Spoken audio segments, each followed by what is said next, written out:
பாதைக்கு தீபம், பேதைக்கு வெளிச்சம் உந்தன் வசனமே. Praise the Lord. ஜெனரல் தியானத்திற்காக லூக்கா 16ஆம் அதிகாரம் 24ஆம் வசனம்.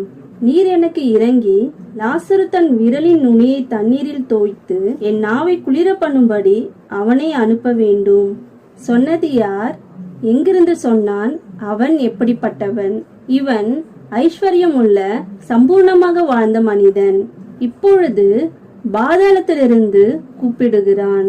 ஏனென்றால் அங்குள்ள அக்கினியினால் வறட்சி, ஒரு சொட்டு தண்ணீர் கூட இல்லாத இடம்.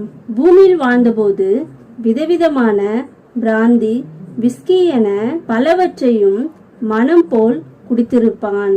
இப்பொழுது ஒரு சொட்டு தண்ணீருக்காக ஏங்கினான். அதுவும் கிடைக்காத நிலை. தண்ணீரை யாரிடம் கேட்டான் என்றால், அவன் வீட்டின் மேஜிலிருந்து விழும் துணிக்கைகளை எடுத்து சாப்பிட்டு வந்த தரித்திரன். தரித்திரன் கையிலிருந்து ஒரு சொட்டு தண்ணீர் கேட்கிறான். இவற்றை 2 பேருமே எதிர்பாராதது. ஐஸ்வர்யவான் பூமியில் நன்கு வாழ தேவன் கிருபை செய்துள்ளார். நிச்சயம் பரலோக போவேன் என்று நினைத்திருப்பான். தரித்திரன், தேவனே என்னை தரித்திரனாக வைத்துள்ளார், நான் நரகம்தான் போவேன் என்று கூட நினைத்திருக்கலாம். இவர்கள் நினைத்ததற்கு மாறாக நடந்தது.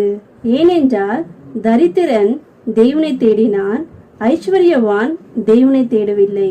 நீங்கள் எந்த நிலையில் எப்படி இருக்கிறீர்கள்? நமக்கு இந்த பூமியில் எல்லா வசதிகள் இருந்தும் கவலையற்றவர்களாகி தேவனை தேடாமல் இருப்போமானால், நமக்கு இந்த பூமியில் எல்லா வசதிகள் இருந்தும் கவலையற்றவர்களாய் இருந்து தேவனை தேடாமல் இருப்போமானால் தேவ ராஜ்யத்திற்கு செல்ல முடியாது. ஆகையால் நாம் தரித்திரனாய் இருந்தாலும் ஐஸ்வர்யவானாய் இருந்தாலும் அனுதினமும் தேவனுக்கு பயந்து தேவனை தேட வேண்டும்.